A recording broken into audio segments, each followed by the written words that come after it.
دوی قطعې کوي. زموږ یو انډیوال د میناپال سره ناست و، قطعو کې غلطه ورسره وکړه. میناپال یو ډېر جالبه خندا یې وکړه، داسې یو قهقه خندا یې وکړه. ما ورته وکتل دا سړی خدایي راته ښایسته وبرېښېد. سړی دا میناپال د انډیوال غلطه ورسره وکړه، خو عموماً جنګ کې خاندي.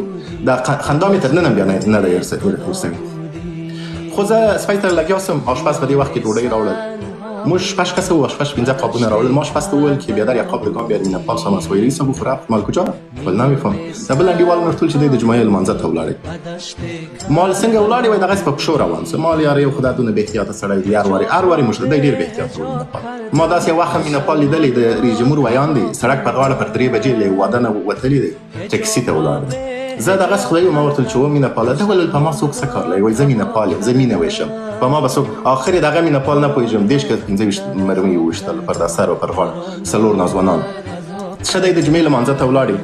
10 دقیقې آسیب خانه تېر نه سو. ما خټکی ماتول چې رښتیا سي په هغه لګیا وم. ما ته د امنیت ملي اپراتیفي معاون زنګ ووهلي عمومي، ول جوړ یې مالو ول چیرې یاست؟ چې دا ما ته ویل چیرې یاست زه پوه سوم چې خبره ده دی داسې پوښتنه. ما چې ولې؟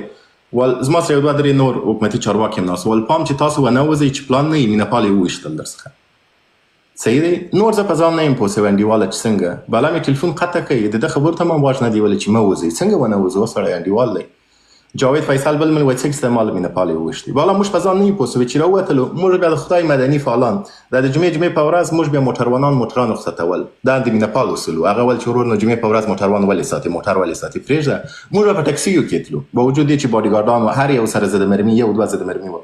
و چې راوتلي یو پیره موټر نسته چې میناپال پورې ځان ورسو. دا ګډ حکومتي یاران ناست دي، باډیګارډان سته، موټر نسته. یو موټر مو ټکسي پیدا کړي. موږ په دې کوڅه کې وګرځه، په کوڅه کې وګرځه. خلاصه میناپال مو پیدا کړي په وینو لړلي وروره.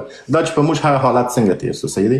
اوس که زه دغه طالب سره دا قصه مې په چی شي وکړي، زه که دغه طالب سره جوړ سم نصیب خانه. صحیح دی.